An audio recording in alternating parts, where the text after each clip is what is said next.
أهلا ومرحبا بكم مشاهدينا الأحبة في حضرة الطف. معنا اليوم الفنان القدير الأستاذ مازن محمد مصطفى. مرحبا بك أستاذ مازن. أهلا وسهلا يا مرحبا بك. حياك الله. حياك الله. أستاذ مازن، اليوم نحن في حضرة الطف، ماذا يمثل لك عاشوراء؟ ماذا تمثل لك واقعة الطف والحسين عليه السلام؟ بسم الله الرحمن الرحيم. الحقيقة شوف، واقعة الطف إذا أردنا نتحدث عنها نعم، فلا يمكن أن نوصل إلى سمة المأساة اللي حدثت في هذه المعركة. يعني رجل هو يعني آل بيته نعم، ومحبيه، يعني أصحابه، نعم، أصحاب الخلص اللي هم يعني قالوا كلمتهم المشهورة أنه لا يمكن أن نتخذ من الليل جملا، سنبقى معك إلى النهاية حتى لو قطعنا إربا. وثبتوا موقفا تاريخيا، ثبتوا موقفا ما زال منذ 1400 سنة ما زال عالق في داخل كل مؤمن، كل محب للإمام الحسين. نعم. الطف ليست يعني معركة سهلة أو هينة، يعني جيش جرار مقابل 71 أو 73 من الحسين وآل بيته وأصحابه، أبنائه وأصحابه، وكلهم قضوا يعني من صلاة الفجر إلى صلاة الظهر انتهت المعركة بالفعل. طيب أستاذ مازن، هذا الموقف الذي ثبتوه الحسين وأهل بيته وأصحابه، هل نظرة الفنان تختلف له بمقاييس الفن وتحليلاته عن نظرة الإنسان العادي، أم أن الموقف الإنساني واحد؟ لا بالتأكيد، يعني هو أكيد أكو تحليل خاص للفنان، كوننا يعني احنا نعمل على التأويل، نعمل يعني على المفردة اللي تنطق على خشب، سواء كانت على خشبة المسرح أو في عمل درامي أو سينمائي. هذه يعني تحتاج لها إلى فلسفة خاصة، إلى ثقافة خاصة، حتى تستطيع أن توصل معنى هذا الكلام إلى المتلقي. نعم. الإنسان البسيط أو الإنسان العادي ينظر إلى قضية الإمام الحسين يعني قضية معركة وانتهت، وإمام قتل من قبل أعداء، يعني هو الأعداء يدعون الإسلام، نعم، أو يدعون أنهم مسلمين أو أنهم مؤمنين، أو هم ليسوا كذلك. نعم، بالتأكيد هذا ليس كذلك. يعني شوف، كل قضية الإمام الحسين تختلف عن كل قضايا الأئمة عليهم السلام لسبب، نعم، أنه يعني الإمام علي مات مقتول، الحسن مات مسموم، كلهم ال 12 إمام ماتوا بين مسموم ومقتول أو مقتول. نعم. اللي انقتلوا بس اثنين، الإمام علي يعني بالسيف، نعم، الإمام علي والإمام الحسين، البقية كلهم مسمومين. مسمومين يعني وصلت الحال يعني بالأمويين، وكان الحال أبشع عند العباسيين، مع العلم أنهم يدعون أنهم أبناء عموم مع آل بيت الرسول صلى الله عليه وآله وسلم. فهذه القضية تختلف، أنه هذه المعركة غير متكافئة، إيمان وكفر. نعم. الكفر كان يعني أكبر وأبشع يعني أوسع رجالا وقادة وغيرهم. نعم. مع العلم هم يعني 3/4 القادة كانوا في معارك صفين وفي الجمل والبصرة لكن مطامع الدنيا تغير النفوس بالتأكيد. مطامع الدنيا يعني شوف، يعني إذا عكسنا الوضع على الآن، يعني الآن أكو فوضى كبيرة، نعم، ولكن تستطيع أن تقتل هذه الفوضى بالمال، بالفلوس. نعم. النفس أمارة بالسوء. فالإنسان الذي يذهب إلى هذه القضايا يعني نعم. تجد أنه السوء اللي موجود في نفسه الله سبحانه وتعالى فألهمها فجورها وتقواها. نعم. يبدو أن الفجور عند البعض أقوى من التقوى. نعم. لذلك كانت هذه المعركة يعني معركة غريبة. بالتالي أصبحت الذمم بالأمس واليوم تباع وتشترى. لنتحدث عن واقعة الطف وقضية الإمام الحسين، إلى أي مدى وظفت وكانت مصنعا، إذا ما صح هذا الوصف، للإنتاج الفني والإنتاج الإعلامي؟ هل تم استغلالها بشكل جيد يبرز عظمة موقف الحسين وبشاعة موقف الطرف الآخر، أم أنها لحد الآن الأعمال الفنية قاصرة عن إيصال هذا المفهوم؟ لا طبعا، أنا متأكد أنه قلت لك يعني في بداية حديثنا أنه ما تصور من هذه القضية ما راح توصل إلى السمة الحقيقية لهذه المأساة. نعم. ولكن ما بعد الطف يعني ظهور المختار الثقفي وقصاصة الكثير نعم. من اللي يعني حاربوا الإمام الحسين وساهموا بقتل أصحابه وقتل آل بيته وقتله هو يعني قتلهم فردا فردا يعني. نعم. بعض من عندهم طمع الدنيا، يعني طمع الدنيا. كان عمر بن سعد يعني ولا هو يعني الرسول صلى الله عليه وآله وسلم عندما شاف أبوه قال له وياه عمر نعم. بن سعد قال له هذا الوزغ سيقتل ولد الحسين. يعني يعلم. نعم.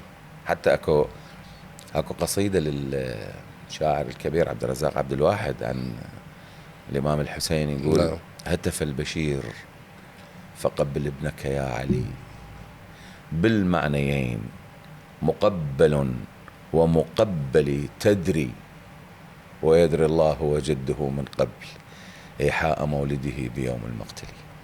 بالفعل. يعني يعرف. نعم. يعرف شو وقت انولد ويعرف شو وقت ينقتل. نعم. وهذه كانت أكبر دليل اللي انطاه لأم سلمة من أرض قارورة كربلاء، المملوءة بطين كربلاء وتراب كربلاء، مملوءة بتراب كربلاء. نعم. إذا تحولت إذا دم عبيط فهذا يعني أن ولد الحسين قد قتل. أستاذ مازن، الفن العراقي تناول قضية الإمام الحسين عليه السلام وقضايا الرموز الدينية وبقية الأئمة من خلال بعض الأعمال، وأنت ذكرت عظمة الموقف وعظمة هؤلاء الأئمة مهما تناولناها من جوانب فنية فنبقى قاصرين عن إيصال المعنى والمفهوم. لكن باعتبار نحن أهل القضية داخل العراق، لو نظرنا في محاولة نقد الأعمال الفنية العربية، الأعمال الفنية العربية التاريخية قد تصدت للكثير من المواقف والشخوص التاريخية، صحابة وقادة إسلاميين وغيرهم، وفي السنوات الأخيرة كانت في الماضي تتجنب الدخول بالمعتركات والأمور المثيرة للجدل، لكن نلاحظ بالسنوات الأخيرة بدأت تتناول أعمالا حتى وهي مثيرة للجدل وتعرف ذلك جيدا، منها عمل معاوية على سبيل المثال. في المقابل لا نراها مثلا قد أنتجت عملا فنيا عن واقعة الطف. لماذا؟ واقعة الطف صعبة يعني. واقعة الطف مو فيلم الرسالة. نعم. رغم أنه بعض المغالطات الكثيرة موجودة في فيلم الرسالة. نعم. ولكن قدم شيء عن الرسالة الإسلامية، شيء يعني رائع جدا كبير. نعم. معركة الطف لا قلت لك لا يمكن أن تصل إلى حجم المأساة، لا يمكن أن تلتقط الكاميرا يعني صورة نقية لهذه المأساة، مستحيل. نعم. أما البعض أو الدراما العربية التي تنتج أعمالا هي أولا يعني أنت تعرف يعني أكو تطرف. نعم.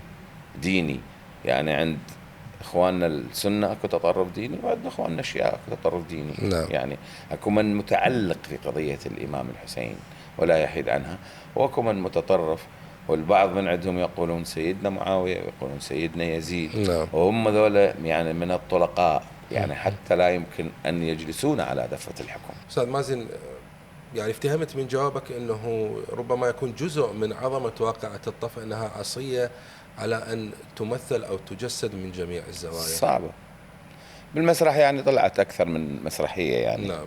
يعني أكو لعبد الرحمن الشرقاوي الحسين شهيدا، الحسين ثائرا، الحسين شهيدا. نعم. يبدأ من يعني رفض الإمام الحسين المبايعة وتمسك بأستار الكعبة. نعم. بعدين الهجرة إلى يعني المقام الأخير أو المكان الأخير اللي انقتل به، اللي هي أرض الطف في كربلاء. يعني مسرحية كانت عظيمة، قدمت في أكثر من مرة. نعم. قدمت هاي المسرحيات، وقدمت مسرحيات ماخذة من هذه الفكرة الكثير يعني. يعني الحسين ثائرا شهيدا قدمت كاملة يعني. نعم. ما يقارب 3 ساعات ونص تقريبا مسرحية. بعدها يعني الفنان منير راضي المخرج قدم كثير من المسرحيات، مسير السبايا، أنا مثل بوحدة من عندهم يعني. مسير السبايا، الإمام الحسين، يعني كان منير كان يقدم شيء له علاقة بالفلسفة العظيمة لقضية الإمام الحسين. الإمام الحسين مو موكب، نعم أستاذ مازن، وصلت بنا إلى نقطة جدا مهمة، ألا وهي مسرحية مسير السبايا اللي جسدت بها دور الإمام الحسين نعم. جنابك في عام 2006. نعم. اسمح لي أن أذهب إلى فاصل قصير، ومن بعد نستكمل بهذه المحطة المهمة من مسيرتك الفنية. من بعد الفاصل أنا أعود، ابقوا معنا.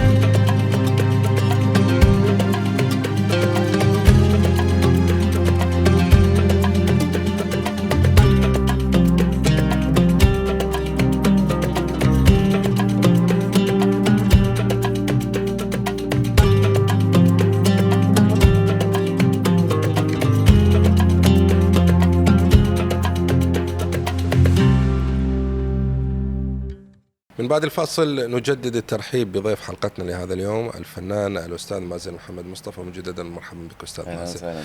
أستاذ مازن، عام 2006 يعني حمل لك فرصة تجسيد دور الإمام الحسين عليه السلام في مسرحية مسير السبايا. حدثنا عن تلك المرحلة وكيف تم عرض العمل عليك ومجريات العمل وتفاصيله. الحقيقة شوف شخصية الإمام الحسين يعني بصعوبة وافقتها أنا، لأنه من تأدي شخصية الإمام الحسين لازم تبطل، لأنه بعد ما يصير تأخذ مثلا شخصية حرامي، نعم، أو شخصية مرابي، أو شخصية سكير، نعم، أجلكم الله يعني، نعم، لأن كلهن ما يصير.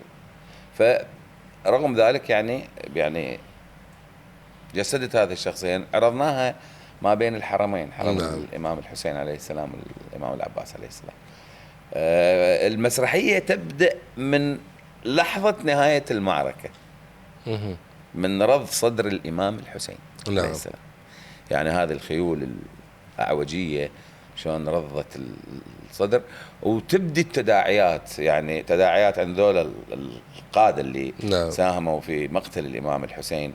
وأكو كان مشهد مع يزيد كان عبارة عن يعني خوف من الفضيحة، خوف من الموت، خوف من، كان في حوار ما بين يزيد والإمام الحسين عليه السلام. نعم. يعني حتى يعني يعترف في النهاية أنه هو أخطأ كثيرا، ولكن لا مغفرة لمن أخطأ في قتل الإمام الحسين.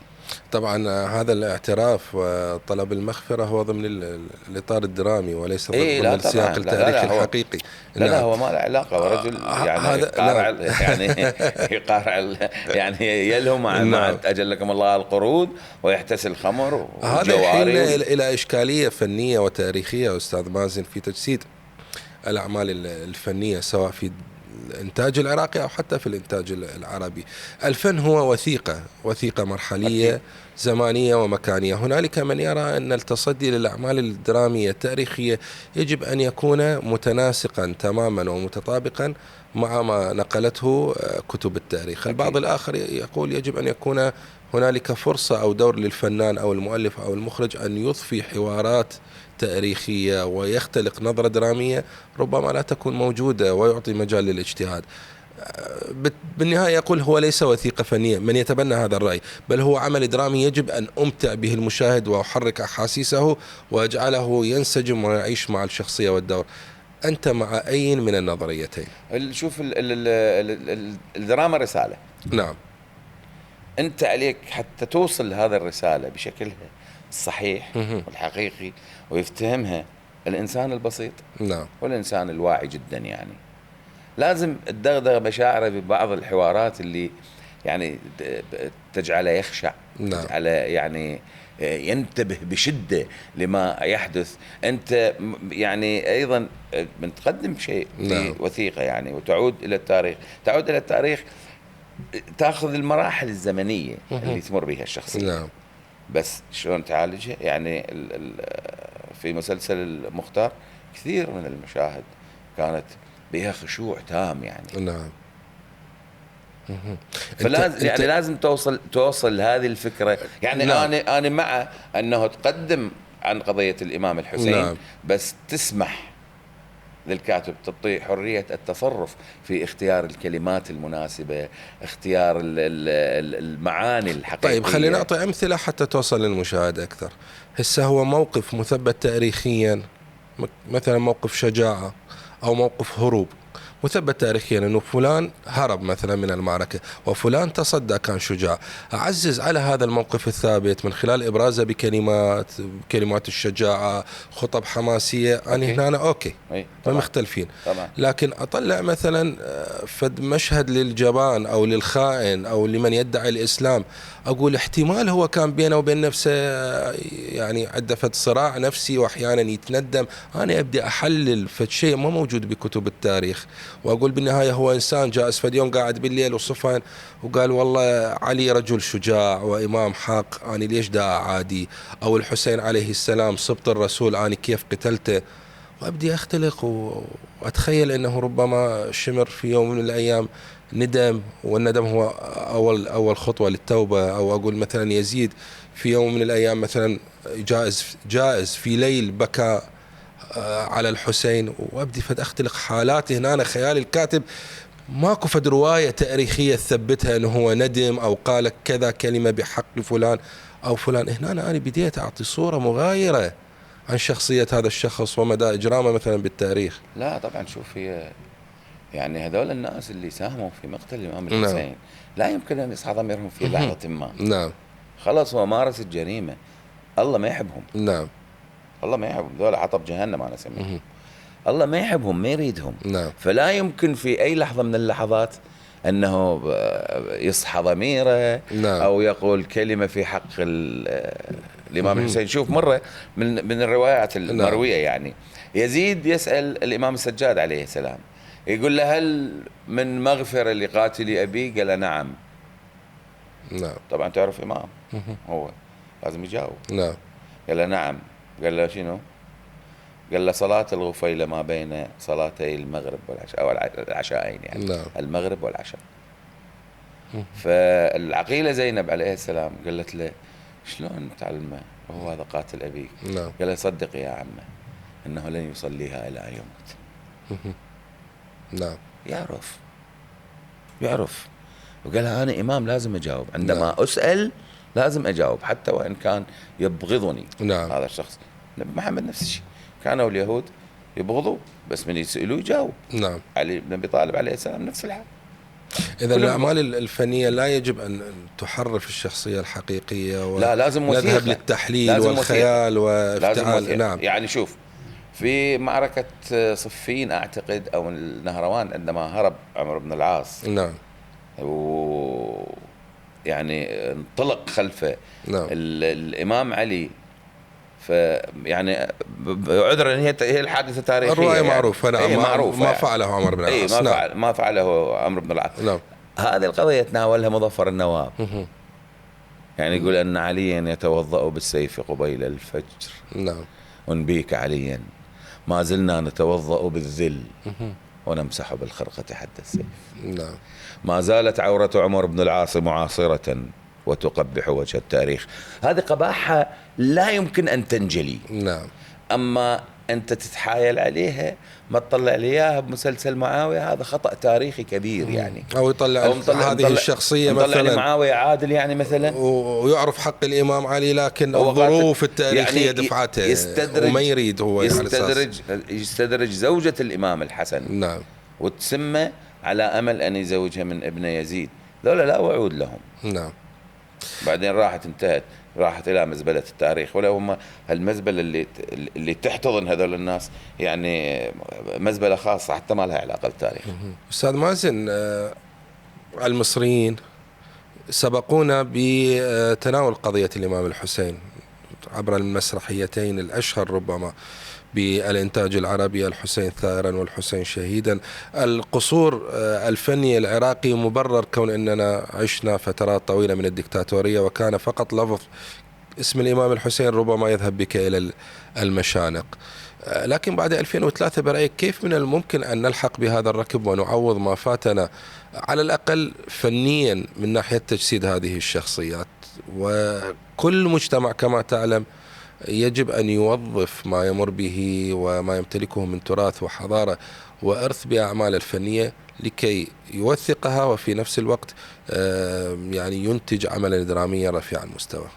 الحقيقة احنا يعني تحدثنا كثيرا حتى من المرجعيات يعني. نعم.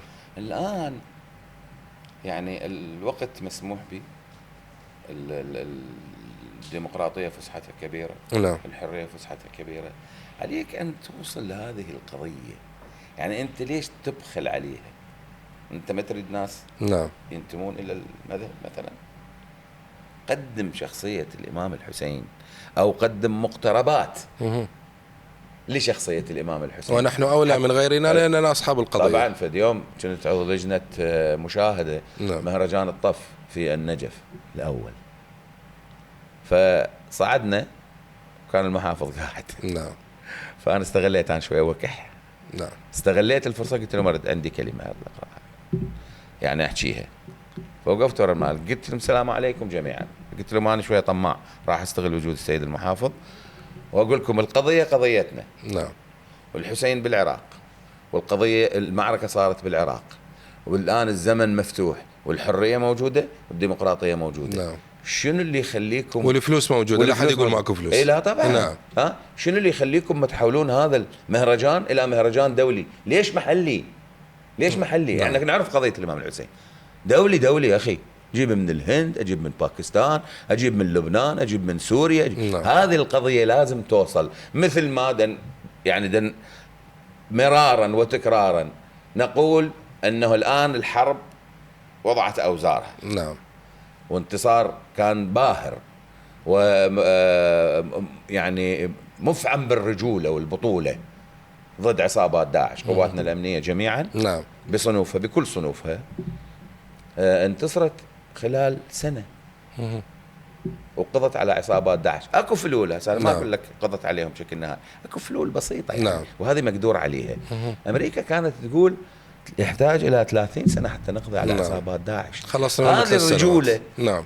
هاي الرجوله والقوه لازم نوثقها. شو وقت توثقوها؟ شو وقت توصلون هذا الرأي الى ابعد نقطه بالمحيط المنجمد الجنوبي او الشمالي او القاره القطبيه الجنوبيه.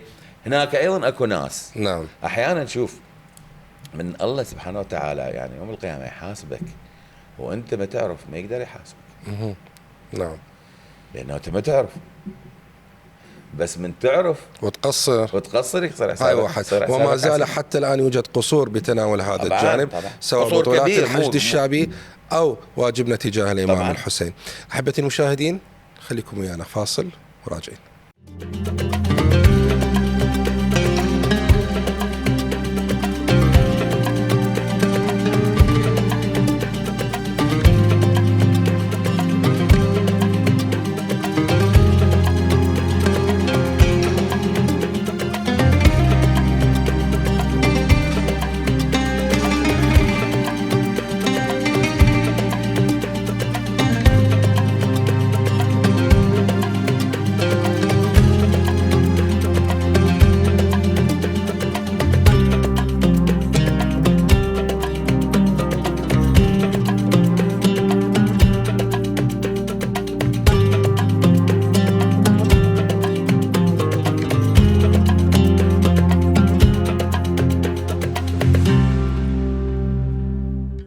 ولنا عودة بعد هذا الفاصل لاستكمال الحوار مع ضيفنا العزيز الأستاذ مازن محمد مصطفى. أستاذ مازن، إلى ماذا يحتاج العراق لكي ينتج مهرجانات على مستوى دولي، بغض النظر عن ثيمة هذا المهرجان إذا كانت تتناول فقط واقعة الطاف أو البطولات العسكرية أو أي إنتاج فني آخر أو أي موقف إنساني. أي موقف إنساني يقترب من قضية الإمام الحسين. هل كان اطلع على خشبة المسرح أو هل كان اطلع في الدراما. المهرجانات في كل بقاع العالم أول قضية تحتاجها هو الدعم، اثنين التنظيم نعم والاختيار. ذني ثلاثة أساسيات. عندما تختار أعمال رصينة تدعو لمشاهدتها، يعني ناس كثيرين تدعوهم إلى أن يشاهدوها نعم. حتى يفتهمون. أنا شو أقول مرة بعض الأحيان أقول كثرة التنابر سببها أنه العراقي إذا ما يدحش بالحاجة ما يشوفها. لذلك عندنا تنابر هواية بالشارع نعم. بالشوارع. ليش؟ لانه قبالك راح تشوفها، راح توازيك بالمشي، توازيك يعني على الرصيف، على الكذا، ما اعرف شنو، توقف تاكسي، انت راح تشوف كل هذه البضاعه اللي منشوره. الان احنا نريد العراقي يدحش بالمهرجانات حتى يفتهم قضيه الامام هي الحسين. هاي فكرة أصلا الإعلان، أنه أنت تبقى أنه تناغم وعقلية المتلقي المستهلك المشاهد، تبقى تحاول أنه تزرع الفكرة بداخله، تغازل أفكاره حتى توصل للفكرة وحتى يتقبلها، ويبدأ شيء فشيء يتجاوب معك وتترسخ الفكرة في باله، وبالتالي المهرجان يزدهر، يكون له صيت، يكون له سمعة، سواء بالداخل أو حتى في الخارج. بالسنوات القليلة الماضية شاهدنا أنه كثير من الفنانين العرب ما شاء الله بدأوا يحضرون إلى العراق، وتعود هذه هي الشراكات الفنية ما بين المؤسسة الفنية العراقية وبقية المؤسسات العربية الأخرى، مثل هكذا احتكاك بالفنان العربي. كيف يخدم الحركة الفنية في العراق برأيك؟ الحقيقة شوف، هي اكو بعض المهرجانات الآن شوية يعني أحسها أفلت. نعم. يعني مثلا مهرجان الغدير كان يقام كل سنة. نعم. ويدعون إلى ضيوف عرب كثيرين. يعني هذا الاحتكاك شو يولد أولا معرفة ثقافية. نعم. من عندهم إنه من عندنا لهم. اثنين، راح يفتهمون شنو يعني علي بن أبي طالب، يفتهمون شنو يعني الحسين، يفتهمون شنو الأئمة ال12. نعم. يعني هسه اكو البعض من اخواننا السنه اكو حديث نبوي يقول الائمه من بعدي او الخلفاء من بعدي. نعم. 12 جميعهم من قريش. ايه هم شو يقولون؟ نعم. ايه الخلفاء الاربعه. نعم. وراهم معاويه وراهم يزيد يبدون يصفطون يصفطونهم ذولا. زين ذولا ال12 خلصوا. نعم. مو هي اذا خلت الارض من نعم. حجه لساخت باهله. نعم. لا يمكن الله سبحانه وتعالى لا يمكن أن يترك البشر أو يترك الإنسانية الإنسان بشكل عام يعني نعم. في كل العالم بدون حجة تأمر بالمعروف وتنهى عن المنكر بأمر الله. نعم. فلا يمكن ماكو ذول 12 يعني مو بكيفهم. يعني حتى إذا أخذنا مثلا الإمام الكاظم. نعم. الإمام الرضا عليه السلام، الإمام الكاظم عليه السلام، الرضا مو أكبر الأبناء، هي مو أكبر. نعم. هي الإمامة. هي الإمامة. أين وضعت؟ أين نعم. وضعت؟ نعم. ودول كلهم يعني مكتوبين على ساق العرش. بالفعل. يعني 12 إمام كلهم مكتوبين، يعرف بهم الله، يعرف بهم محمد، يعرف بهم وعلي، يعرف بهم. نعم. أستاذ مازن، عندما يريد الفنان أن يجسد أو يتصدى لتجسيد الدور مهم كأحد الأئمة، الكاظم عليه السلام، الحسين عليه السلام، أو بقية أئمتنا عليهم أفضل الصلاة والسلام، أين تكمن الصعوبة؟ وكيف يستحضر مكنونات مثل هكذا شخصية تكون واسعة وعميقة وربانية وفيها الكثير ربما من الزوايا التي يجب أن يراعيها؟ جسد شخصية الإمام الحسين شلون حضرت لها؟ شلون درست لها؟ وأنا يعني بطبيعتي أقرأ. نعم. أقرأ كثيرا يعني قارئ كثير عن قضية الإمام الحسين والطاف، والحسين والطاف، الحسين والمعركة مع يزيد، الحسين والثأر الأولى، الحسين والكلمة لا. نعم. اللي ما زالت مدوية إلى الآن يعني. يعني أكبر كلمة لا بالكون قالها الإمام الحسين ضد حاكم جائر كافر ما له علاقة بالدين أو لا ينتمي للدين. نعم. يعني كثير من الروايات تقول يعني معاوية ويزيد ماتوا نصارى. نعم. يعني مو إسلام. لذلك هم يعني لا يفقهون في الإسلام شيء. نعم. دليل على هذا أنه سبايا من طبوا إلى مجلس يزيد، وبدأ الإمام السجاد عليه الصلاة والسلام من ألقى الخطبة مالته قال له أذن الحاج، قال له أذنوا، لأنه هذا يعني إذا استمر بالخطبة راح يقضي علينا أولا. نعم. اثنين ذولا يعني عائلة زقوا العلم زقا. نعم. يعني مو قروا وتعلموه، لا. نعم.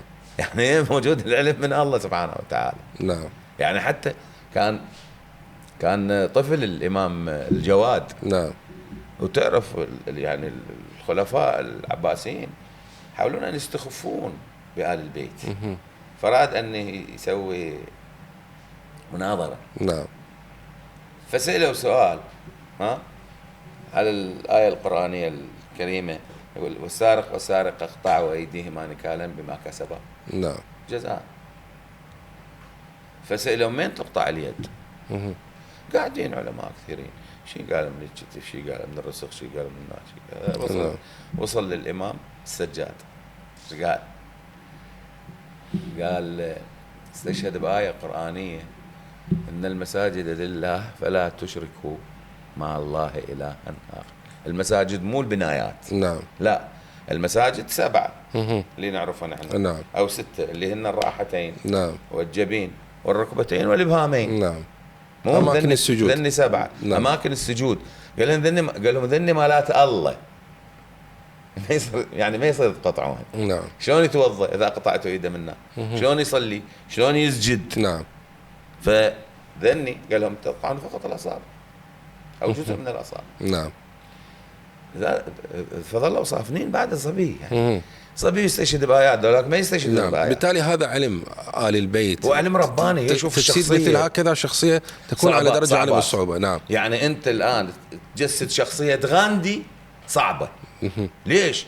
مناضل حقيقي. زين اذا جسد شخصيه كبيره وعظيمه وربانيه شلون تقدر تجسدها؟ نعم.